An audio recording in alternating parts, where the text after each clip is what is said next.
අන්න මචං අන්න. ඔය පැලපොණ්ඩේ තමයි මචං හැමදාම බල්ලා මේ පිදුරු කොට ඇදෙන්න වගේ හැමදාම ඉන්නේ. ඕක තමයි මචං මේ වැඩි සවුත්තු කරන්නේ. ඕක මේ සංගීත විශාරදයෙක්ලු. ඌ අර අසහනියනේ බං අර කවිකොල මේ තෙල් බේත් විකනේ කොහොමද වට්ටන්ඩියනේ. උට කැමති වෙන්නේ නැහැ බං කවදා සේපාලි. වට්ටනිය කට්ටටිකමක් ඔක්කොල්ලා කෙල්ල ගිලගත්තොත්.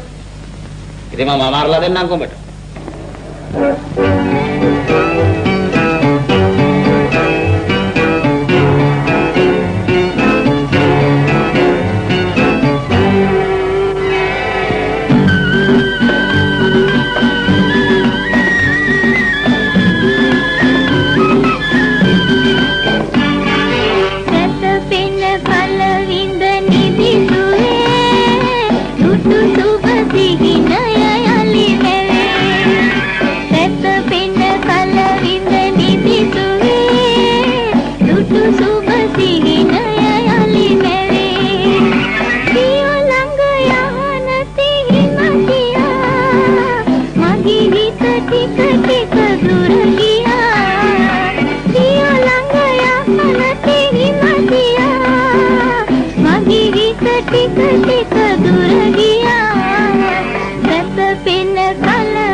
විශාතික්‍රාන්තයි.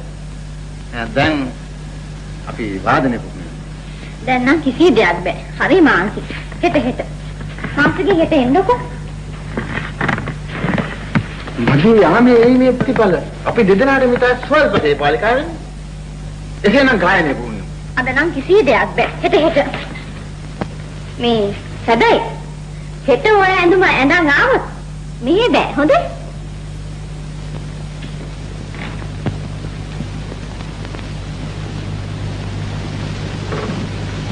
අපරාධ කියන්නේ මචං.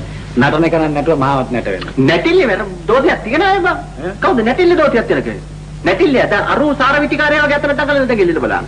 මට දකින්නකොට අම්මගේ උන ලේ ටික නිකන් පිච්චිලා යනවා. දමලා අනින්දන කොම්බට එක හපන්න. හරි චන්දියා මන් දන්නවා. මහා දමලා අනින්ද අර සේපාලිය සංගීතයට කැමතිනේ. කැමති ඉඳන්නේ නෑ මොන જાතියෙන් හරි උඹ සංගීත කරුවක් කරනවා. මට දැන් වැඩ තියෙනවා මම යනවා හෙටයිලම හම්බෙන්න. මම යනවා. ඔයාට කොයි කේන්ති ගන්න ඕනේ නෑ ඔයාට. ඔබ තරු කර ඉන්නකොට තේපාලියව අර රාහුව ගිල ගනි.